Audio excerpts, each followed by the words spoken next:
do have a guest speaker today that's going to change the game for us. He's going to absolutely, I'm so happy everyone's here because this guy, I met him last week at dinner. He was showing me ways how to eliminate capital gains. And I've never heard of these strategies before. I've been doing this for a while. So I want to introduce Michael Gold. Thank you so much for jumping on today.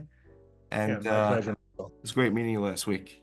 Yeah, nice meeting you as well. I know we had spoken months and months in the past, but you're one of the busiest guys that I know. So it was great that we were able to nail down a time and get together. So I also enjoyed the conversation, and we also met with Larry, who is a mutual acquaintance that we do business with. He's a CPA that specializes with business owners. And I really appreciate the opportunity to speak to all of you today. I actually have one of my colleagues, Sean Wallace, on here as well. Sean, say hello. Nice to meet everybody here today. Yeah. So Sean is one of our associate advisors here at Gold, and we're a boutique family office style private wealth firm that specializes in helping business owners sell their businesses. And as you probably all can imagine, the biggest obstacle or hurdle, especially in the market that you guys are in, which is in really like that $1 to $10 million space, is the capital gains tax, right? Because if you have a business that, let's just say, even on the high end, is going to sell for $10 million and you're in the New York area, after taxes, maybe you're walking away with roughly $7 million. Is that about right? Okay. Yeah. So the issue is this: if you run a business that's going to sell for a certain multiple to yield $10 million, you might be making anywhere between 750,000 to $1 million a year through that business. And you probably, run some personal expenses through the business as well. So on the private wealth side, if you sold that business and then you referred the case for us to then do like the retirement plan for that business owner, we're not going to be able to reproduce that $1 million of income with $6, $7 million of investable assets. And a lot of times, most of these business owners, their entire net worth is all wrapped up in the business. There's very liquid. There's very low levels of liquidity outside the business. So we've been doing this for 25 years, and there's a number of ways to do that. I'm going to walk you through that today, but there's one we're going to focus on. But before we get into that, Michael, is there anything else that you want to make sure that I cover with the team, or does anybody on the team have any specific questions that you want to make sure that I highlight? I think if we can just focus, the 1 to 10 million, like you said, how do we convince the sellers? Like for an example, I'm selling that shopping center, and we have to get Yeah. on the phone with this seller, like ways to convince them that this is not too good to be true, that this is actually the real deal. Yeah. It's So amazing. we're gonna start with like a 10,000 foot view, and then I'm gonna bring it down. So once you really grasp the concept, it becomes really, really powerful to speak to the seller and say, listen, if you sell for 10 million, we have an opportunity that you're able to keep most, if not all of that, depending upon the timing of the sale, which we'll get through today. Do I have ability to share my screen? And if anybody has any questions throughout this, feel free to just interject. This doesn't have to be just kind of like a Zoom lecture or anything like that. Feel free to ask questions, raise your hand, put something in the chat, and we'll go from there. All right, so we're going to talk about strategies for unwinding capital gains. So there's really three different ways to do this. I'm going to show you high level the three, but we're going to focus on one today, which is really the most important and the most revolutionary in this space. So really the options that you have, a business owner has when they sell the business is one, they do nothing and they pay the tax, which is probably why every business owner is really concerned about selling their business because the tax drag is so significant. The second option, which is they really look at wealth strategies to reduce or mitigate that tax. The problem is most investment bankers, business brokers, and business owners don't recognize what that second option is or even how to implement it or what the options are. So today we're going to teach about those and really how to convey that to the owner. So three ways to reduce the sale. So the first is you can be philanthropic. There's a number of charitable strategies that a business owner can do. The problem is that they lose a lot of control with that. The second, which is what we're going to focus on today, is wealth management, investment strategy, tax offsets. And the third has to do with real estate and opportunity zones. So again, the focus today is really on these investment strategy offsets. So how does it really work? So does everybody in here know what tax loss harvesting is? I don't think so. I think we need education. Yes. Okay, so before I get into the next slide to show you how this really works, but tax loss harvesting is really simple. If let's just say you own a stock and that stock is I don't know, let's say Exxon, which is an oil and gas company. If you have $1 million in Exxon and the value of that goes down, right? And let's say the value went down 10%. So now that $1 million is worth $900,000. We can effectively sell that position, realize that $100,000 loss, and that $100,000 loss that sits on the tax return can offset a capital gain. That capital gain can be within the portfolio or it could be outside of the portfolio, like you just sold your shopping center or your car wash and you have a capital gain. The issue gets a little bit complicated though, because now if the composition of the portfolio is supposed to have $1 million in oil and gas stocks, right? Now you're out of that position. And there's another problem is the IRS will not allow an investor to repurchase that same security for a period of 30 days, right? Or they will disallow the loss. They don't want you just manufacturing losses for the sake of losses. So what we do is we'll have to own a proxy for that 30 days. So we would, in essence, in just a high level scenario, sell ExxonMobil, realize that $100,000 loss, which would be used to offset the capital gain, right? And then maybe buy something like Chevron or Shell or some other oil and gas company in the same market cap. It's the same proxy. So now the composition of the portfolio doesn't change. And we've, in essence, engineered a tax loss. Now, the problem with that is that you can't bank on just the market going down and losses happening because that may or may not happen. Most of the time, it doesn't happen, right? You may get a correction or a bear market, once or twice a decade, and it's really not a good long-term strategy. So we've come up with a way through our partners and through our investment managers. One of them is AQR, which is a $100 billion shop, that is a way to design and engineer losses at scale at an institutional level, regardless of what the market does. So I'm going to show you how that works. But before I get into the logistics on that, high level, is everybody with me on just the basics of how tax loss harvesting works and how that can offset a capital gain of a business sale? Yes. Everybody with me? I see I don't have any, nobody has their video on right now. So if everybody can even just put like their thumbs up or whatever emoji, just so I know that you're with me. All right, so let's get into it. So the way that this would work is so we would have a core portfolio of stocks and bonds, right? This is the only risk that this type of strategy has besides some type of cost risk that's associated with any type of investment strategy. The market goes up, the core portfolio is going to go up. The market goes down, the core portfolio is going to go down, right? No matter how diversified it is. How we do it though is we'll add a layer through using leverage. So we'll in essence borrow money and we'll buy more stocks, right? But then we're going to also borrow money to short stocks. And what we're going to do, does everybody know what shorting stocks is and how that works? So the long and the short, this sits as kind of like on top and on bottom of the core portfolio, and they directly offset one another. So if we're, let's say, long $100,000 of Coca-Cola, we might be short $100,000 of Pepsi. Okay, so if Coca-Cola goes up, most likely Pepsi is going to go up also, which means the long position is going to profit in value, but the short would be underwater. And by doing that, we can then sell the short or close out the short position, replace it with another soft drink company as a short, and we've in essence manufactured a loss within that portfolio.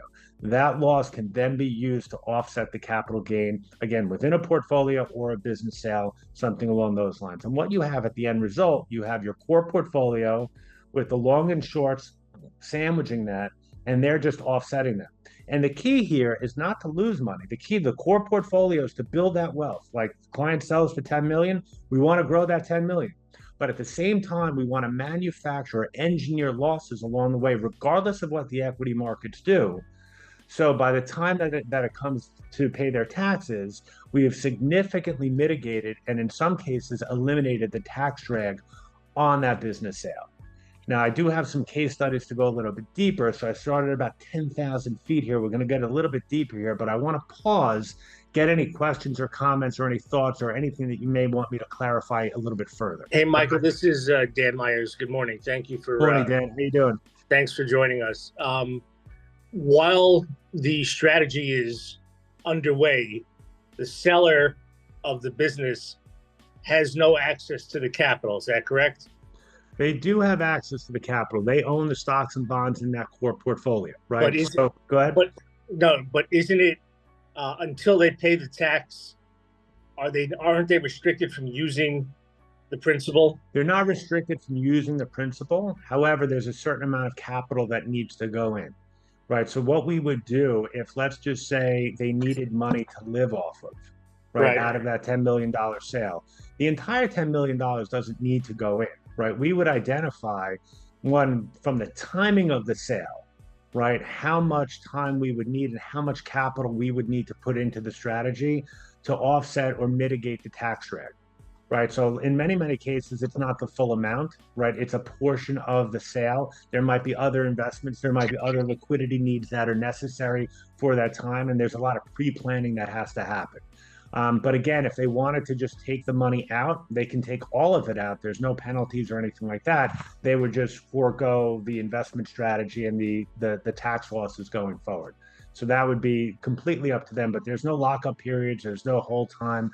If they got to a point where they're like, all right, I have enough tax losses and I don't want this long term, that's totally up to them. We're basically handing the keys of the portfolio to the investment manager. We can pull those keys back at any time. Let's assume for a moment the strategy is going extremely well and the tax losses are being manufactured. If they run into another business opportunity, is there a way to leverage the portfolio without unwinding it? As far as using the portfolio for proceeds to buy the next business? Yes. Because that portfolio is already levered, right? We're not able to collateralize that. However, if we got to a point where we had enough tax mitigation, we didn't have any other assets to utilize, we could then explore, is it worth maintaining this going forward, or taking up the sandwich of the long and short, where we could then lever the portfolio and just sit with the core portfolio. So the good questions on that, but you can't do two at the same time because we're already levered on it. Which would also indicate, the timing. Do we need it for long term? Some cases you do. Some cases they don't want to do a second business. In some cases, it's more short term oriented, where we can have some optionality. And I'm going to show you a case study on how that would work in a moment. Are you with me on that? Yes. One more follow up. Yep. How far down the road can you kick this can before you have to pay the piper, so to speak? Really, as long as you want. So in many, many cases, what happens is that once the big chunk of the sale of the business has been mitigated, or in some cases eliminated, right, you have a portfolio that's still going to grow, and there's going to be a tax drag on the portfolio because from just traditional wealth management and investment strategies, the tax drag of just buying and selling and owning a portfolio of stocks and bonds can be significant over time. So the use case can build wealth in a very tax efficient manner indefinitely if that is the long-term plan of the client. Gotcha. Is there no 1031 equivalent for the selling of a business? Well, 1031 equivalent would be if there's a real estate transaction. Right, but I'm saying on the business side. In other words, I know the real estate is you can defer that tax forever because of the 1031 by keep buying properties and such. Is there such a mechanism on the business? Yeah, that would be doing like an opportunity zone, which was one of the other use cases of mitigating the taxes. You still wind up getting into the real estate space. You have to identify those opportunity zones. It's an area that we can talk with you and give you some concepts and advice on that, if that's what you or the clients that you're serving are interested in. Right. So that's one of the three areas that you can mitigate the capital gains taxes. There are pros and cons of all of those. Lack of control in the real estate market, identifying the opportunity zone and just kind of being in that for at least a decade, right, to get rid of that tax drag. So those are options. It's not the core purpose of today's presentation, but it is something that we can speak to you offline. It's all right. I appreciate that was helpful. Okay. Thank you for good questions, Dan. Thank you so much. Anybody else have any other questions before I keep rolling? I have one question. Yes, When Mike. do you introduce the business owner? When do we introduce the business owner to you? Really, the earlier the better, right? So there's definitely an importance of doing business exit planning, right? Just to ensure that their personal financial situation is on point. There's no wealth gap. The wealth gap is really simple. If, let's just say, again, they're going to sell their business for 10 million and they're spending $2 million a year right now, even if we saved all the taxes in the world, there's a wealth gap there, right? Because at that point, they're going to wind up eroding their money. So we'd want to make sure that whatever they sell their business financially, they're going to be okay. Also, in some cases, there's opportunities to do some business strategy to increase or maximize the value of the business, right? So we also consult with business owners sometimes 2 or 3 years in advance because there could be a lot of money left on the table. And one of the things we'll identify by doing some early stage planning is some cases the owner is the key salesperson of the business, and that poses a risk. And by really building out a management team or a sales team around that for a year or so, that decreases that key person risk, that in essence increases the valuation. So a buyer would in essence be buying more. Like if I bought a business today and there was, one key person that controlled all the relationships, if that person got hit by the proverbial bus, what did I just buy? Right? Those relationships are not obligated to stay with me as the new buyer. So if we were able to effectively identify some risks associated with the business and to de-risk them, we can increase the value. Other situations, the team underneath that owner might not be incentivized to stay on. Right. If they sold the business, they might really love, like, let's just say Michael decided at some point he wanted to sell, but you all loved Michael and Sean bought the business and you guys don't like Sean, right? Then from that standpoint, Sean just bought nothing because you guys all left and there was no incentive. So that would be a risk that we can identify. Also, financials, especially on the smaller side, whether or not they're having accurate financials, if they're effectively getting best in class financials or profitability, we want to make sure there's no wealth gap on the personal side, no profit gap, no valuation gap. So they're really at the highest level of valuation possible. So really, the earlier the better. Now, I know that's not ideal in some cases, and then it's just a matter of that the owner wants to sell. The soonest that we can get in to run these analogies, because we have a short window to mitigate the taxes, right? So if we have a sale that happens early in the year, we have the entire year to really run this.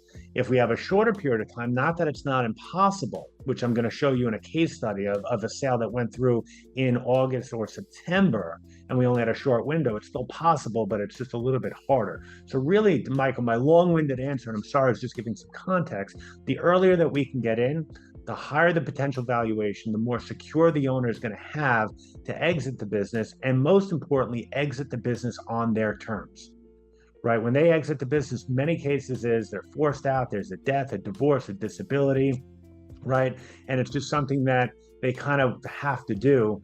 And in many cases, people will walk away from deals because they have nothing to do after the sale happens, right? If I run a business, my identity is tied up in the business. I don't know what I'm doing next. Even if you're going to hand me $10 million, right? Well, what am I doing next? There's only so much laying on a beach and golf I can play. So having that planning done well in advance really solidifies the buyer's next chapter in life, the tax mitigation strategy, the personal wealth strategy, and the fact that the business and the team is incentivized to stay, which will make the valuation potentially significantly higher, which would be a better deal for everybody, especially for you guys and girls, because the higher the valuation, the more money that you make. I have a quick question, if you Yes, don't mind. Brian. Yeah, it's interesting to leverage the portfolio to box it, long and short. So you have your portfolio on the side, and you're long $500,000 Coke, you're short $500,000 Pepsi. They go up 25%, or they go 20%. Easy math. So now you Mhm. have $100,000 gain in Coke, and you have $100,000 loss in Pepsi. Yes. You harvest the Pepsi loss, but now you have the $100,000 gain in Coke that you have the the taxes that are due if you would be if you're selling that at the same time and unboxing at the same time. Right. So the question is, what do you do with that gain in Coke, right? Mhm. Yep. Yeah, so unless we close out that position, it's deferred. But you're altering your core portfolio if you're now long Coke without a box short against it So once you've closed out Pepsi. the core portfolio is not changed, right? No, but now you have additional asset of your long Coke, and you don't have it. You're not. If Coke is no longer boxed, you now have a new investment in Coke that is not boxed against anything. Right. So what we do, so good question is, well, what happens when we either close out the short or close out the long to offset, correct, Brian? Yeah. All right. So in that situation, what we would do is, because we would be closing out effectively the short in Pepsi, we would simultaneously short another soft drink company in the same market cap. So the composition Okay. of When the you close out portfolio, Pepsi, you short Dr. Pepper. Okay. right, right, whatever soft drink company in the same market cap, it's a proxy. It's not about the actual stock. And this is done in the thousands of stocks. Right. So hundreds and hundreds into the thousands, depending on how much leverage we wind up using. And I'm going to show you how that works. But they're almost like widgets, and they're just directly there to offset one another. We want to make sure the composition of the portfolio doesn't change regardless of the ticker symbol. And it's just done to manufacture those losses. Okay. You're taking a little bit of stock specific risk, but yeah, I understand. Well, if it was just so that's a good point. If it was concentrated in just Coke and Pepsi, yes, you have stock Yeah. specific risk. If you have 400 or 500 stocks, both long and short, Yeah. No, I understand. right? Okay. All right. Is everybody else with us so far? Really good question, Brian. Michael, can I ask one more question, if you don't mind? Absolutely. Go ahead. The frictional costs of all of these trades have to eat into the portfolio a bit. What do you when you're advising a client on the strategy, obviously you're comparing it versus the tax loss. Mhm. How much of a differential? I would imagine it's substantial, but what is that differential typically? So, in addition to traditional investment management fees, to have the layover for AQR's investment strategy is depending on how much leverage we're taking. And in addition to the traditional fees, which can probably be somewhere between, let's just call it about 1%, right? You're going to probably add anywhere from 35 basis points to an additional 1.5%, again, depending upon the leverage. The more leverage, the more cost. The more Gotcha. leverage, the greater the tax benefits, which I'm going to show you. And so it does become de minimis, because if, let's just say, on a $10 million situation, if the client wound up paying, $15,000 to $20,000 of additional cost to save a few $1,000,000 of taxes, I mean, it pales in comparison. Absolutely. Okay. Yeah. Thank you. Yeah, good question. Any other questions before I move on? All right, really good questions, so keep them coming. All right, so let's move forward. So we just kind of went through this, right? So the long and the short. So I'm not going to spend too much time on that, but this is, again, more than 400 stocks on the long side or short side, and that can expand. And so the example here, you talk about the different levels of leverage, right? With the lowest level, right, on $1 million, you would have leverage of buying $450,000 of extra stocks on the long side and shorting $450,000 on the short side. Where if we went with higher levels of leverage, and this is where if we have a shorter period of time to manufacture those losses, right, we're going to take significant more exposure on the long side versus the short side, and the costs really go hand in hand. And so I want to walk through a case study to really just put this into motion so you can see exactly how this works in real time. All right, so case study of a business sold in August of 2023, right? So a little bit over a year ago for $8 million. And so what we saw is that they sold this business. They came in August of $8 million and roughly about $2 million of potential tax liabilities, right? They did not want just stocks. They wanted a more balanced portfolio, that core portfolio, because that's really the risk long term, right? And they also had indicated that the following year, which in 2024, they were going to have an earnout for another $2 million. So there's another future capital event that we'd have to prepare for as well. All right. So what we did is the solution is really putting into this, what we call the flex, the higher level of leverage, because we had a short period of time, right? The assets came into the business owner's bank account in August, getting everything set up. We really started in September. We had 3.5 months to work with. So we needed higher levels of leverage in this situation, right? We had to build a core portfolio of stocks and bonds, which we did through our partner firm. And we used AQR for that long short overlay, which we just went through. And again, the key ingredient here was to grow the core portfolio and marrying it with tax losses to offset the capital gain of the business sale, or as much of it as possible. That's in essence the high level of what actually happened before we get into it. So is everybody with me? Anybody have any questions before I show you what happened? So we had 8 million of cash, right? We put the 8 million into a core portfolio of stocks and bonds, right? And then we put the overlays. We put an additional $10 million of extra long positions, 10 million of extra short positions, right? That was as of the end of the year, right, of 12/23. The portfolio value the core portfolio grew from 8 million to 8.4 million. So a little bit over 3 months, because the portfolio was implemented on September 20th of 23. So in 3 months and really about a week, right, the core portfolio grew by 5%. Then the manufactured losses in that time was about 1.3 million. All right, so not the full 2 million, but close to it. And if we had a assumed tax rate of say 23.8%, right, that would be a $316,000 tax benefit, which is about 4% of the portfolio value, which in essence is a total return of about 9% between the tax benefits plus the growth of the core portfolio. But can you imagine, you sold your business for $8 million. You knew that next April you were going to have to pay around $2 million of taxes, and that 1.3 million was just wiped off that 2 million. You know, that is a significant reduction of the tax drag of that sale, and that can be really game changing of a business sale of about $8 million. So there's some other case studies there. So just want to really pause there, because that's really right in the wheelhouse of the size and scopes of the deals that your team is doing. And you know, you can see that even in a short period of time, right, really the last quarter of the year, we were able to make significant movements to positively impact that client's life. All right. Thank you. I'll share it to the whole team, and I really appreciate it. And yeah, thanks for coming on. Yeah, I really appreciate the platform and the opportunity to speak. I know you're all very busy. Michael, always nice seeing you. And we'll speak with everybody hopefully very soon. Have a great Thanksgiving. You too. Happy Thanksgiving, everyone. Thank you.